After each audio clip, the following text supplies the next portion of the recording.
Hi, and thanks everyone for coming.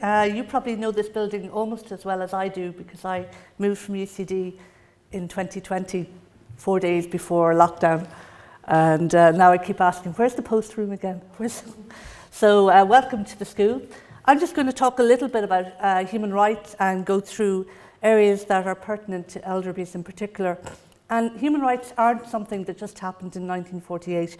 If we go back, we can see from 1780 BC, the tablets of Hammurabi, the king of Babylonia, introduced particular rights and a fundamental legal code way back then.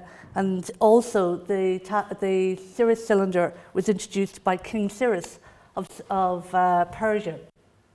So we can trace this as generation 1. And then we can, in that generation, there would be the rights that are associated with being Roman and being Greek. And we move up to around 1215, where King John of England introduced Magna Carta. And this, again, was a royal charter of rights. And we see this going on over a number of years where you have various revolutions. For example, the French Revolution, the American Revolution, which people demanded rights of their governments or of their sovereigns. And that went on until World War II. And after World War II, and again you can see Eleanor Roosevelt here, who was the chair of putting together the UN Convention on Human Rights, the UN Declaration on Human Rights, I should say, in 1948. And currently this is signed up to by 192 countries in the world and is translated into over 500 languages. So what does this mean? It means that we are agreeing that every citizen and every person has equal rights. But what happens in elder abuse is sometimes we don't quite see the older person as the same. So if we look here, everybody has had a youth, they've had a past, and we should treat them regardless of age. They're still that person, they still have the memories, they still have a right to choice. And that's fundamentally what we are obliged to follow and to respect the person, not to listen to the noise around them, not to listen to what families want, what healthcare professionals want, what does that person want. And of course we do take into account all of these other stakeholders, if you like, but it is the person that is paramount in that relationship.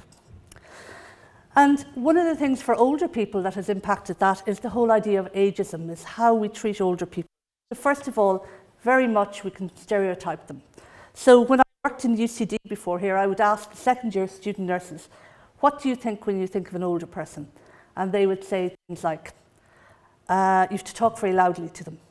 They have grey hair, wheelchairs, Zimmer frames, all of these which are stereotypical. There was nothing that indicated that actually the older people over 65 and older, are just as heterogeneous as the rest of us. And we need to think of them as individuals rather than this collective where we make assumptions. We can discriminate against people, treat them different, and that means that we see them as not quite the same as ourselves, a little bit of what's called in the literature othering. We other, they're not quite the same as ourselves. And that underpins then how we treat people, because that justifies how we treat them differently. And we have prejudice in how we address people. So ageism, for me, can underpin a lot of the thinking or the conditions of possibility of how we actually interact with older people. And of course, that can lead to various abuses. A report by the WHO points that 1 in 2 people are ageist. And that's a shocking statistic. In Europe, where there is the only data, 1 in 3 older people have reported being a target of ageism. So think of that, 1 in 3 older people that you meet going down the street have reported that they have been subject to ageist stereotypes, discrimination or prejudice. And younger people report more perceived age discrimination than other age groups.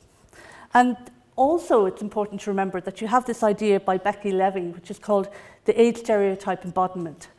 People act according to how they think they're expected to act. So if you're going to ensure that decisions are made for somebody else, that person may tacitly accept that because that's the way they see the world. Or if you create a dependence, that person can buy into that dependence. So they start thinking, a self-fulfilling prophecy, if you like, in their head, that they need to believe this and they need to act out how you perceive them. And of course, that's completely incorrect and perpetuates that whole ageist approach. So we go back to the UN Convention of the Rights of People with Disabilities, which was in 2006. Ireland signed it in 2007, but this wasn't ratified in Ireland until 2018, which is quite a number of years afterwards. And the HelpAge International recently pointed out that age is not explicitly listed as a grounds of discrimination in the non-discrimination provisions of the core UN human rights instruments. So you can see that there's lots of different, if you like, items that could be used under the convention, but age is not as explicit as the rest of them. And just to remember that within the Bunreacht na hÉireann, the Irish Constitution as well, there are various rights that are articulated from our Constitution. So way back in about 2010, the UN were looking at, should we have a Convention for the Rights of Older People, particularly looking at what the Convention on the Rights of Children did, how this really improved children's rights. So there was a working group on ageing for the purpose of strengthening the protection of human rights of older people since the UN resolution in 2010. You'll hear from Susan Summers, a colleague of mine who has pre-recorded a session, who goes to the UN every year to be involved in this debate on behalf of the International Network for Protection or Prevention of Elder Abuse. So she'll probably talk a little bit about her work in the UN.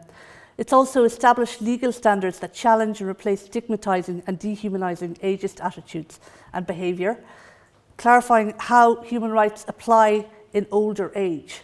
So the conditions that older people live in can be slightly different than other age groups. And in that context, then, we should be positively discriminating towards older people to ensure that their rights are heard, but also that they're operationalised. We may say, yes, you have rights, but then we need to follow through and say, how are we going to support you operationalising those rights? Ensure states understand their human rights obligations to us in older age, understand and assert our rights in older age, and improve accountability. If you have no accountability, then it's just words on paper. So we need to have accountability if rights are not upheld, and provide a framework for policy and decision making. So this HelpAge in the UK would have argued that this is why we need a convention that's specific to older people.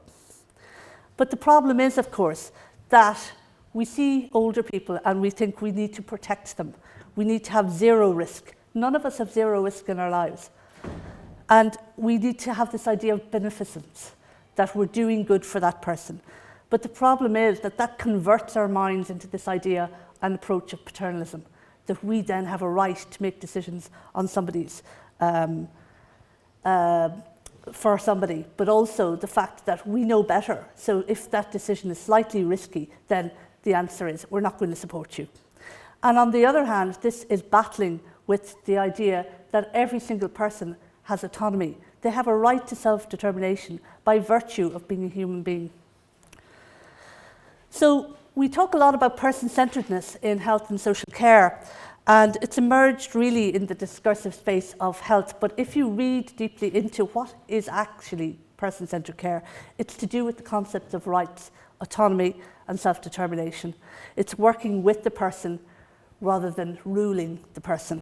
And it's the obligation to break down that information so that people can understand the choices that they're given, and using various formats to support that breakdown. So, for example, if you have somebody who's living with dementia and communication is a challenge, we should be using various technological aids for people who are living with dementia to help communication. You can use boards that have simple communication on them, and looking at what can I do to enhance somebody's understanding? How can I break this down into units, which is understanding, by giving examples? So not only can they make the decision, but they know the consequences of that decision as well. So where decision-making challenges for many people, states have progressed to legislation, and this has really helped support rights. And the various countries would be England, Scotland, Wales, Canada, New Zealand, and so forth. And this is a picture of William Uttermolan, who was a figurative artist, and he had dementia, particularly Alzheimer's disease.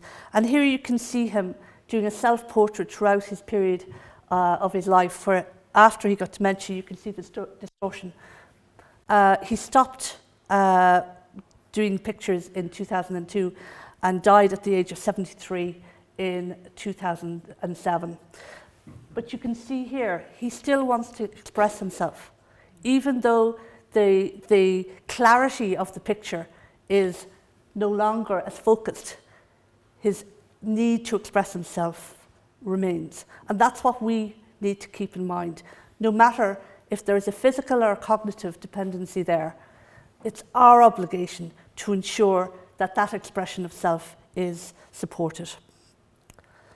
So we look then at this functional approach, which is in the Assisted Decision-Making Capacity Act, and we can go back to court ruling in 2008, and you can see very much that although the Assisted Decision-Making Capacity Act was signed in December of 2015, that actually these are quite similar. There was a precedence in the courts, and of course any of you who know Patricia Rickard-Clark, we have to give her a great thanks for pushing this and pushing it, because she has spearheaded a lot of this transformation in people's ideas and understandings of capacity. So I have read some of the court rulings within the Courts of Protection in the UK, and here's one by Justice Mumby that Patricia's probably sick of me quoting, because everything I do, I quote this one. But in a journal article that Justice Mumby wrote in 2011, he looks at the identification of court's decision under the European Convention on the Protection of Human Rights and Fundamental Freedoms, and he says Article 8 in particular puts an obligation on the court to comply with the convention. There's an obligation of the local authority, and is in England in particular, to commence proceedings to invoke the court's jurisdictions where there's an incapacitated adult which has come to its attention and who needs that support. There's consideration of the interested parties, and the word here is consideration. It's not that you're biased towards the other particular party, which would be families, health professions, etc. So the state then really is not mindful of interfering with people's decision making, but it does have an obligation to intervene if there is a need to protect the adult from harm. And here you see Justice Mumby saying that everybody has risk. There is a need to have consideration of sensible risk and balancing. But the last line is, we can do everything by the book, but if we don't take in that person's point of view, there is a risk. What good is it if we make them safer, if merely makes them miserable? And he was talking in particular about a case of an older lady who lived with her two sons, and there was a suspicion of abuse happening, financial, I think, sexual and physical abuse. And this lady was admitted. She didn't want to be admitted to a nursing home, but she was admitted. So everything was done by the book. This woman was rendered safe, but she engaged in passive suicide. And that's where she entered and withdrew in a nursing home. And about 12% of people in nursing homes come under this umbrella of they withdraw because it's a shock to the system. And how lovely nursing homes are, and they've improved over the last number of years, generally people want to live at home. So that is just a commentary from Justice Mumby. And looking at other commentaries which support this idea of rights is that there's a risk that professionals involved with treating and helping the person, including a judge in the Court of Protection, they may feel drawn towards an outcome that's more protective, and this is the paternalism I talked about, and in certain circumstances fail to carry out an assessment of capacity that's detached and objective. So they come with a bias, whether that's an unconscious bias or an actually conscious bias. They come and they say this person is dependent without stepping back and saying, we need to start from ground zero. We need to do an objective assessment here. And again, Judge Eldergill would talk about it is her welfare in the context of her wishes, feelings, beliefs and values that are important. Then the principle of beneficence, which asserts an obligation to help others further their important and legitimate interests. In this important sense, the judge, no less than the local authority, is the person's servant. They're there to assist the person. They're not there to be the master of the person. So I think these are really important commentaries from the English Courts of Protection, because it's almost like the conditions of possibility, we're going back to say, what is their voice being heard? Is their voice being supported? What is their will, preference, values and beliefs? And how are the multidisciplinary team or the interdisciplinary team around them supporting that.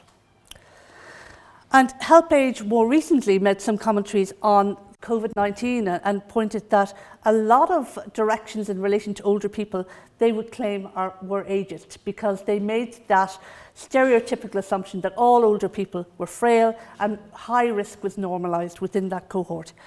And they argue that there was age discrimination which happened because lockdown measures for older people were what were pushed out. Access to healthcare, age as treatment, for example, you would have heard early in the pandemic, particularly in Italy, where choices had to be made who gets a ventilator. And very often that choice was on age. And also the social isolation, which was in a public health interest, but in fact had unintended consequences of rising things like social isolation, depression, cognitive decline, physical decline, and will have, for many different age groups, post-traumatic stress disorder in our populations. There was an increase in abuse and neglect, and there's a few studies which have demonstrated this, but some of them have demonstrated a plus 100% in abuse and neglect. And what they argue is we do need this Convention for the Rights of Older People. We need a specific binding instrument on the rights of older people. We need clear, comprehensive and authoritative guidance. And we need anti-discrimination laws which protect people whatever age they are. And I'm sure Patricia will talk about this, but Safeguarding Ireland have recently released their document identifying risks and sharing responsibilities. We do need to have a safeguarding authority. We need some authority that has an overarching governance and follow-through for safeguarding adults in Ireland.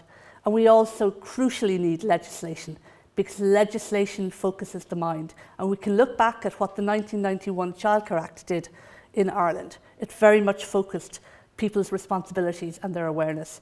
And other publications which are of interest, and I don't know whether, Carol, you were going to bring this up and I've stolen your boat, but the FREEDA principles, which you can look at the document by Safeguarding Ireland and the Health Information and Quality Authority, which looks at decision making and looks at, you should be asking ourselves, is the decision fair? Is the decision demonstrating respect? Is it demonstrating equality, dignity and autonomy? And there are key things that we should be mindful of, that we should always return to these things and say, hold on, before we progress this, has the person's voice been heard? Are we supporting that voice? Do they understand the decision? Do they know the consequences and they're able to communicate that? And have we used these principles? And I've stolen maybe two people's boats here, but Tim, I'm afraid you stole mine. So I started with Eleanor Roosevelt and I'll finish. And this is the citation. And this is because sometimes we think of human rights as something that belongs in the Ukraine or belongs in Afghanistan or belongs in Syria, Africa, where people are subject to genocide and subject to various atrocities. But what Eleanor Roosevelt said, in fact, you don't have to go out of your own country. In fact, you don't have to go out of your own community, because we should be ensuring that equal dignity is received by everyone. And unless these rights have meaning there, they have no meaning anywhere. So thank you.